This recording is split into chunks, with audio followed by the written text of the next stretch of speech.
Hello, everyone. Happy holidays. Happy holidays, Cornelius. Happy holidays. Happy So what holidays. happened, Jörg and Sina, what happened with you didn't get the memo on what to wear out of, I do you have no was holiday spirit? explicitly told I'm not allowed to wear my Christmas sweaters, so I switched back to Okay. company attire here. Got it. So, I think most of the people that watch our videos know who Zhamak is, and some of them know who I am. Jörg and Sina. Sina, why don't you explain who you are and what you do at Nextdata for everybody? Sure. Sina Jahan, engineer by education and by craft, and right now head of product engineering, which means I am working with early stage customers and making sure what we are building is of value. Jörg. I'm Jörg. If you want to imagine Zhamak being the Santa Claus of data management, I believe I'm one of the elves making stuff happening in the background That's exactly who you are. and actually building the things. Maybe that's why I don't need to. I'm not in the Christmas spirit outfit here right now, but no. I think my background is building large-scale distributed systems. Worked early on Kubernetes, Apache Mesos, various database systems from an implementation point, and really happy to be that little elf here, kind of like bringing both the orchestration world, so kind of like what we have built for Kubernetes, Apache Mesos, together with that database world, like building large-scale distributed systems. And that's actually what gets me in a very Christmas spirit mood and gets me excited. So let's do some interview questions. So here's the question. What was the thing that surprised you the most in the past year?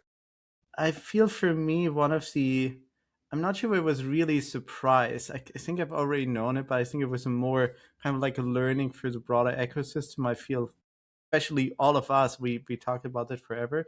But I feel like that data and not necessarily machine learning models, they became the bottleneck for AI adoption. Everyone like before was just talking about like this newest model, etc. And of course, this is like if you're just using ChatGPT or just ask like simple questions, I feel like the latest model is always great. But in terms of real business adoption, creation of real business value, I think we've seen data becoming the bottleneck for most value creation. I guess for me, the biggest surprise has been the amount of discrepancy from the hype and marketing versus the reality.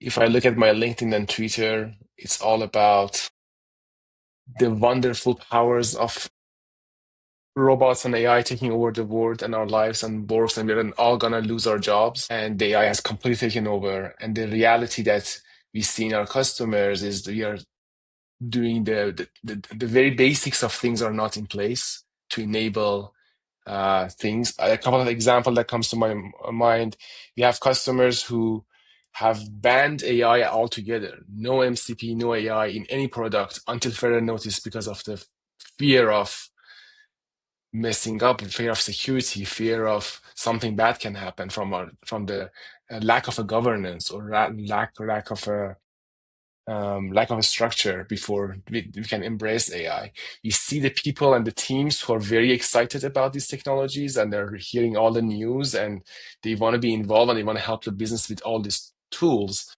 And on the contrary, because the very, very basic things are not there, the enterprises, especially in the sample that we are focusing on in the Fortune 500 companies, being in a very different reality. So while I agree with Sina, I think we see that how fundamentally kind of data platforms, and that's the area we're in, right? We're in the layer of serving data to applications in multimodality in a multimodal way. But while the kind of the reality is that there's a lot of foundational work to be done and people are aware of that. But I feel we have past organizations and leaders have passed that critical threshold of belief that there is a fundamental universal belief that this next generation of AI will, create the efficiencies that we need, create the breakthrough in, drug discovery that we need. And the movement has already started.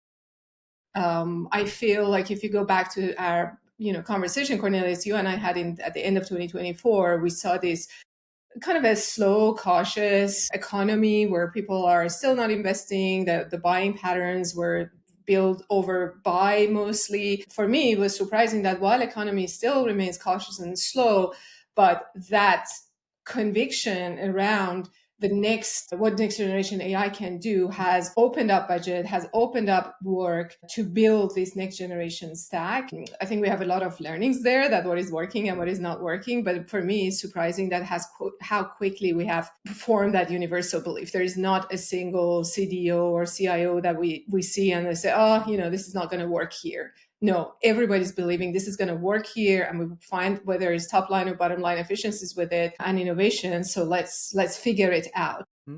So what are the mistakes? I mean, in a situation like that, where you've got a lot of money and a lot of excitement going after something, you see folks make a lot of mistakes. And I'm curious, what are some of the mistakes we're seeing customers and prospects in the market make? I let Sina go because he's at the front line, and I have my own thoughts, but I'm first curious what he's saying. So it's going to be similar to my previous answer, as in, for some of our customers, we have to solve very, very complex technical problems and very complex business problems. A lot of times, the thing that gets the most value out are the very, very basic things. We see this over and over, that biggest bottleneck to getting access to the data, to finding the data, is that we don't even know where it is. Or even if we know where it is, we don't know how to get access to it because the implementation solution is way too technical for the audience that needs access to that data. We see all these forms from access management and governance of data management that are asking for questions of how do you want to get access? What is your role? What's the service principle that you want to get access to? What is the S3 bucket? And the audience is like, I don't know what you're talking about. I don't know what's S3 bucket. I don't know what application identity I am. I just want sales data for this market. Can I explain it in that language and you figure that for me? It's like, yeah, the AI can figure that out. But right now we are at the step of, I needed to fill out a form, and that form does not speak my language.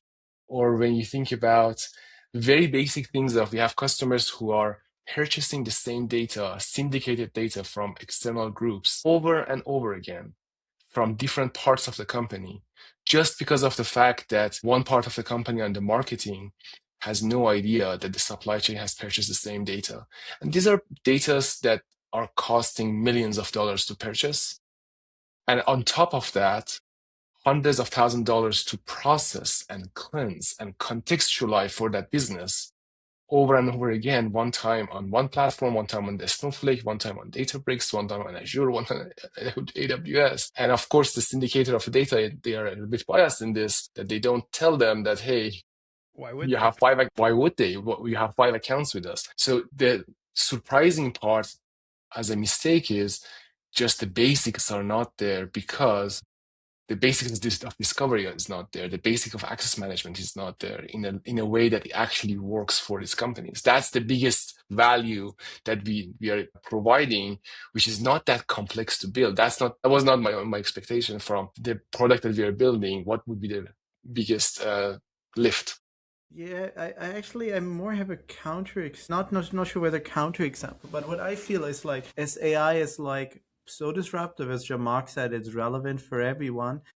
We are trying a lot of things, right? And we actually have become really good at recognizing we're so much faster at the Gartner hype cycle, right? Let's take like MCP, right? I think MCP was pretty much introduced like a year ago. There was a lot of adoption, I think, and now if I look like what's happening right now, I think we are realizing some of the shortfalls, but we are happy to iterate, update protocol versions to actually create value. So I think people are open to iterate more quickly, to do mistakes, quickly learn from that, and then actually get to the next stage, simply because AI is such a dominant topic. I'm seeing like those mistakes being made. I'm just not seeing them as something negative. I'm seeing them as little experiments where we all as a community are learning from, and also as individual companies.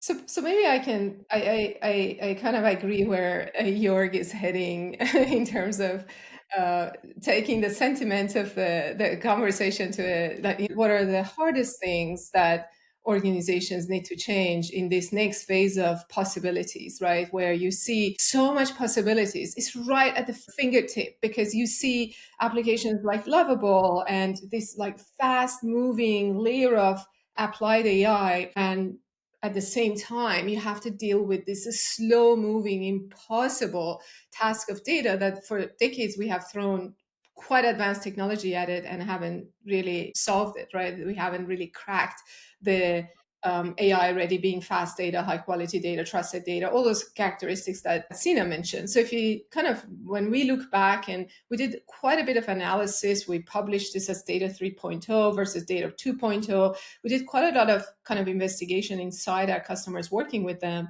And the hardest challenge is that fundamentally, what organizations and leaders and employees deal with is an approach that wasn't built for the speed and security at scale that we require today. Like we see, for example, a lot of kind of corner side of the desk experiments with AI native technologies or AI native, data-driven preparation technologies.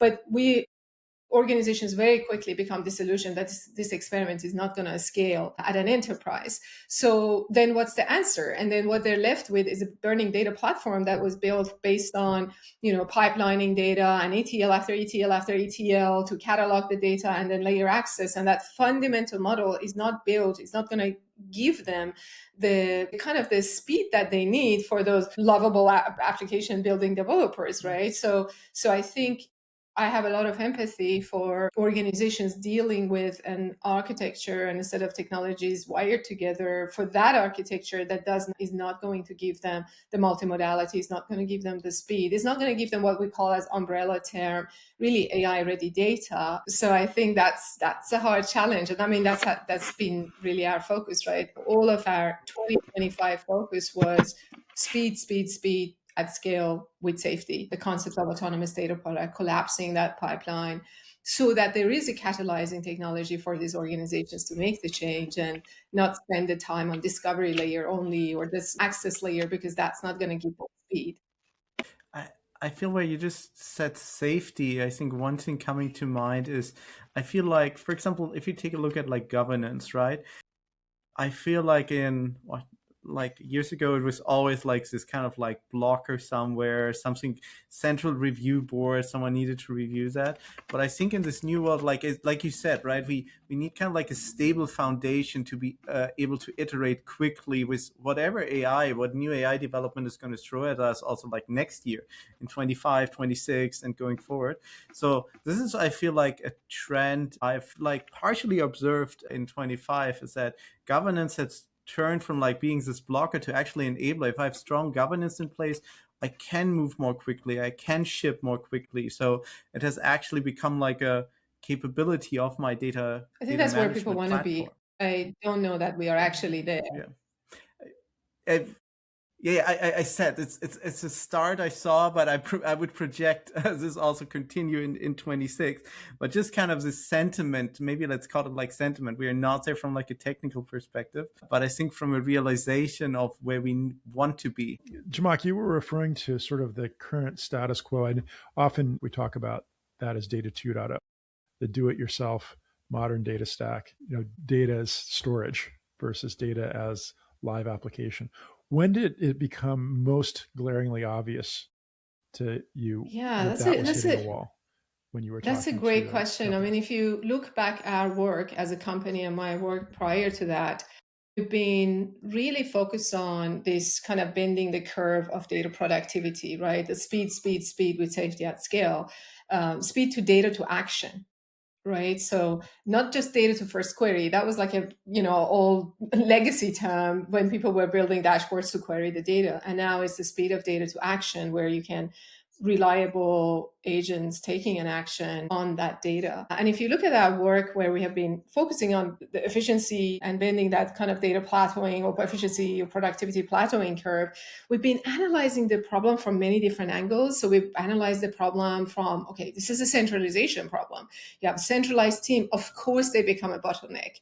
And then we looked at kind of the architecture problem. Yes, you have this hairball of pipelines that you run around for 5 days with your data team, try to figure out when something went wrong upstream. So I think it became really obvious, as I said, this kind of desire for gaining efficiencies we haven't seen before and doing more with less for a when we look deeper and deeper, and we work very closely these years with large enterprises where we deployed our application, our scale, like Nextdata at scale, and then we went one layer deeper into how, even whether you're centralized or decentralized, how people work, how this like sausage making of data to action is structured. What are the roles? What are the job to be done? And how frictionful is from one station to another station, from data modeling to ingestion to data pipelining to then data cataloging to data glossary making. But it's just like this whole sausage making. And it became really evident that unless we kind of not blow up in a violent way, but in a constructive way, we have this deconstruction of this way of working, the roles we assign, and how we integrate technology, we are not going to bend that curve. Like there is impossible to just go from the speed we have to the speed of 50x. So if the discrepancy between app development with AI is 50x and data development, the speed of that is 50x, apps in minutes, data in months. And again, we did quite a bit of work with our customers and we saw astronomical numbers. It takes a year to build new data products. It takes $1 million. Like these are real numbers from large organizations, and they have, at their disposal the most advanced technologies. So when you analyze that, you need a 50x improvement. And how do we get that 50x improvement? And that's only possible if you have a non-linear improvement, right? A non-linear technology change, a non-linear step function, kind of change in that process. So that, I think, as we went deeper and deeper, it became evident that you can't simply have data products off the back of a pipeline in a marketplace. Yes, organizations have done that, and that still hasn't worked. So what is that step function? And I mean, that has been our focus forever, but it's just we analyze it from so many different angles that it became obvious that this is a major version change of data. It's not 2.1, it's really 2.0 to 3.0. The thing that I noticed that's so interesting is that when you talk to the data teams in the large companies, very, very often the AI initiative lives somewhere else, right? That there's another group or another budget or another agenda driving that. And that to me is the biggest indictment of the status quo, right? Because that means that whatever is there now is not ready. It's too hard to work with to try to make it ready. And as a result, there are yet new silos everywhere in those organizations. So that tells me that is not a serviceable, extensible architecture for this new world that we're clearly. Yeah, and there are really interesting moves in terms of where AI initiatives are happening. What is the hardest technical change that you've seen one of our customers make in their organization? What is the biggest move they've had to make? I feel the hardest shift is kind of the organizational side, right? I mean, we've seen that in the beginning. Usually we've seen that with multiple people. Like in the beginning, when we start talking to the infra teams, it seems like a lot of disconnect. Everyone is like in their silo. And I feel when we go through it kind of like it actually enables connections within that organization. All of a sudden, like that person knows, oh, I can just ask that person, right? So I feel like by having this like network, it actually like throughout that process, it actually helps people inside the organization to communicate. And I think this is always what's exciting to see for me. So actually the hardest non-technical thing is people talk to each other who normally wouldn't talk to each other.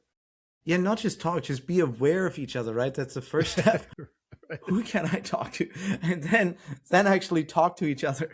My answer is also socio-technical. Is at the intersection of technology and people. It's not purely technology. So I think the most impressive work that I've seen is people, like technologists' willingness to adopt a new way of working. And in this particular scenario is this kind of changing their roles almost on the fly around this concept of like autonomous data products. I think I've been, in the past where we worked with a lot of technologists in that kind of layer of data integration to AI. As Jörg mentioned, there are a lot of silos. There are a lot of people that are just working on the pipelines, or people working in data preparation, working in the AI layer. But the willingness for collaboration to change their kind of everyday work so that we could all lock arms around this speed of data to action and in fact work differently and worked around this concept of autonomous data products by AI for AI. I was really surprised by kind of early experiments with kind of building data products with AI, with Nextdata AI. We put this feature out there, which is amazing capability, organizations a lot of lift, but we weren't sure what the response to that would be. With people who are working in applications that give them an immense amount of certainty, but also not as efficient with, existing kind of catalogs and data entry and scraping kind of databases, they were willing to have this more conversational and intuitive interface for building data products. And they actually preferred that, even though there is some non-determinism, what we call art versus science, right? It's not fully scientific when you have an LLM behind a function and behind an interface with a human. So even despite that non-determinism or artistic side of the art and science of creating data products, there was willingness for using this technology and even evolving it or customizing it for use. So data creation by AI is a really interesting fascinating technology, but at the end of it, it's all about interface of human and technology, not really just the technology in itself. The thing that I've seen in that area, in the challenges that the team has overcome, we have customers who are very cost conscious. Growing and scaling data teams and ignoring cost is too easy to do. And a lot of data teams fall into that trap, especially with the new technology coming in. Just spend a lot of money. Let's go fast. But at some point, you get to the point of we still need to grow. We still need to scale, but we need to have cost in mind. And there are multiple reasons that these costs go out of order. You have tool bloat, too many tools that are doing the similar things. You have compute and storage costs that are not being monitored and no one knows about them. So you have these data products that maybe they're adding value, maybe they're not adding value, but no one really knows about the actual usage and actual value that they're adding. Also, as an industry, we're going through some sort of consolidation so that these things become a bit easier. The thing that we have seen enterprise architecture teams and data teams overcome is how to balance these two things.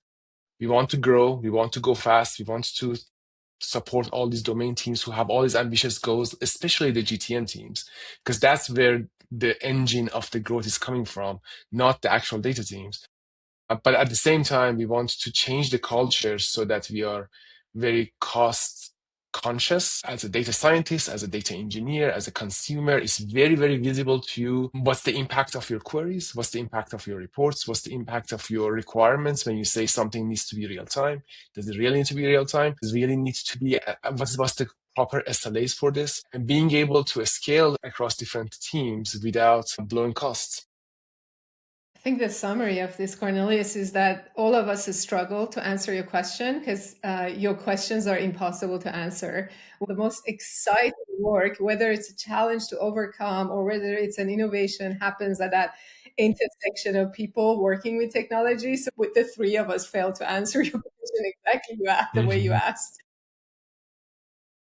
I think there's a chapter in your book on exactly what you just said, actually, if I remember correctly. I don't know which one, but I'm pretty sure it's there. So I'm interested in hearing one word that really stuck out for you in 2025.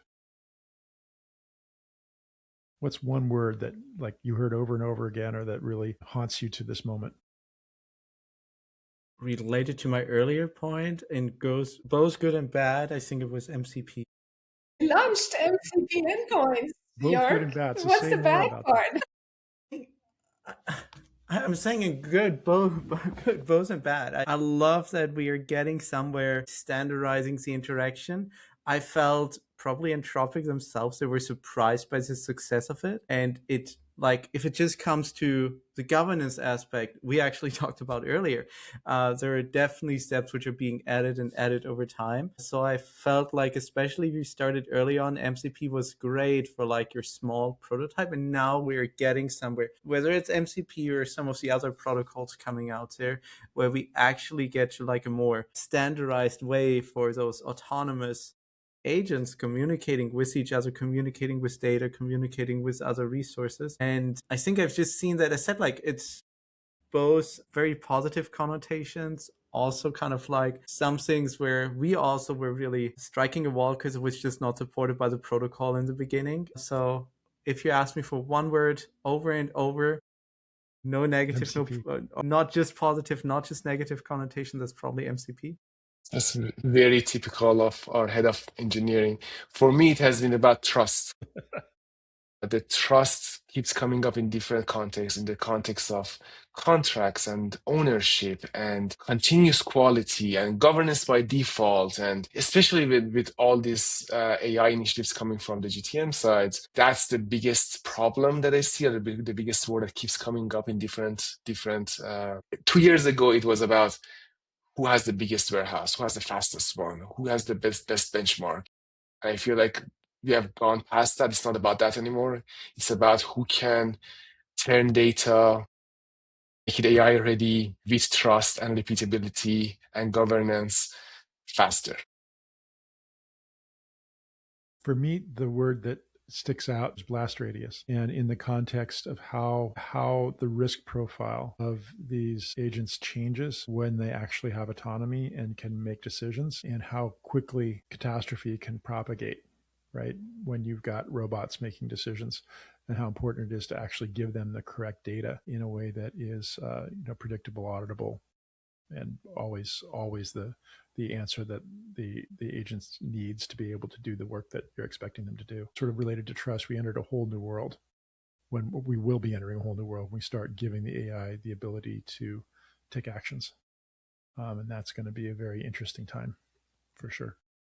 It is a blast radius because they act more autonomously, right? You don't have the data scientist who actually takes like another look at the data. I think it's also just the speed, right? If we end up at that vision where I feel we didn't quite reach in 25, but let's see 26, that we have a fleet of agents there which are more or less like self-autonomously gonna perform tasks and actions. Just the speed of that, like how many decisions are being made, how often data is being queried, that's just an order of magnitude higher than in kind of like a human in the loop way. For me, it's to get there, how do we get to a place that the blast radius of mistake is smaller and the radius of impact is larger? The household name that you hear and it's so elusive is AI ready data or AI ready data products. And nobody actually knows exactly what does that mean and how do we get there. So it's a word that is being thrown around, and I think every website marketing probably has changed this year to embed that word somewhere in the website. I don't know if our website has it. Probably our website has it too. But it's this AI ready data, or NAC AI ready data product. It's everybody's like, kind of running to catch it and harness it. But the definition and the clarity around it and the shifts that need to happen from non-AI ready data to AI ready data, what those are still ambiguous contexts, which we tried our best to describe that and define those dimensions under the umbrella of Data 3.0 and autonomous data products. But I think there is, as an industry, there's a lot of technical and kind of social work need to happen to really, for that word become a reality that we live in. So what would you advise our customers and prospects to be most focused on, most concerned about in 2026? What should they be thinking about? I would say have a stable foundation, especially like data, which I feel has already been shown to be the bottleneck, to be able to iterate quickly, right? That includes governance, what we talked about. That includes just safe data access, autonomous data access, simply because I think AI has like a lot more new developments to give us in 26 and 27. So I think just be ready for quick iteration and quick experimentation in a safe way?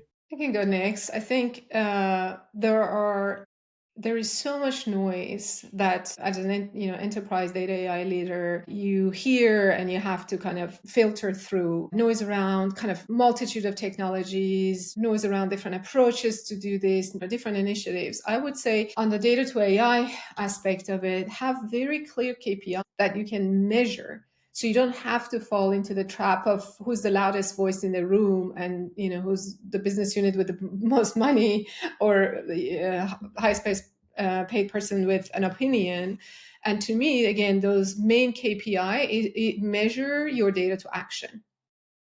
Action as in by a business unit, the business unit have been able to move the needle on whatever their outcome is. If their outcome is reduce the cost of supply chain, or if the outcome is efficiency of the marketing promotions, whatever it is, they can go from data that is unknown and is unavailable and it's locked up somewhere to being able to take actions and see results on that data. Because there's a lot that goes in that kind of process. And if you can continuously speed up that process, remove the friction, remove the waste, that would cut through all of the noise. You don't have to listen to opinions, or that becomes like a North Star to one of the North Star KPIs that rally everybody around to get there. And of course, we never advise speed over safety. Safety is always as a foundation, but it's a simple way to get everybody focused on one thing, speed of data to action. So what are you most excited about for next year? Everybody has to answer this, all of us. So the thing that excites me the most right now, we are at the point of our product that we are getting way more into the trenches with our customers. And we have always believed in we need to bring all the different collaborators together. Of course, get closer to your business. As a data team, you need to understand the business cases. You need to understand the GTM to be able to be helpful. But now in our journey, we are at the point that we can actually be that catalyst of the change to bring the different teams and use our product as a way to make that collaboration a bit easier. It's gone a couple of years for us to get to this point of maturity of a product and learning and experimentation. So that's the most thing that I'm excited about. Getting in the trenches. In the same realm, actually, I feel like we already been in the trenches quite a bit in 25, but seeing the outcomes of that, right? We talked about KPIs earlier, and I think in 26, I'm fairly excited and looking forward to seeing KPIs across, or even more KPIs, more outcomes across existing users, across other people using the data mesh approach, across also new people adopting Nextdata, and thereby enabling their teams to actually iterate faster with less hassle. So kind of the personal outcome. We talked to like some of the users end of year, and it was just like, oh, this made it easier for me to do this job. This made it easier for me to do that job. And I'm really looking forward to more of those results. For me, the thing I'm most excited about is indexing some of the value of our product to real economic outcomes for our customers. It actually really matters how fast they can deliver data to action. It matters in terms of their top line. It matters in terms of their bottom line. It reduces costs, gets them in markets faster, and gets them to efficiencies faster. And that's all measurable, particularly for the kinds of organizations we're working with that are very advanced in their business process and very advanced in their sort of internal structures. So I'm really excited about actually indexing real economic value to what the product does and the way that our customers are adopting it. I guess in the same vein, I mean, it's great to hear that we are all aligned about what we're excited about next year. We're not We're not going in imaginative. different directions. So as the CEO, I'm really excited to hear everybody kind of focusing on customer value from different angles, right? Jörg from the angle of kind of engineer in the trenches, and Sina and you on the outcome. I think mine is the same. I think one thing we learned, again, for the audience, I have to say, we live and breathe, and every day we work with our customers with, Nextdata as a product and the services we provide. So one thing we learned was that there are, amazing change makers, courageous leaders in organizations that see the pain and they see the legacy, and they're willing to fight it. They're willing to make a change. They're willing to put their neck out.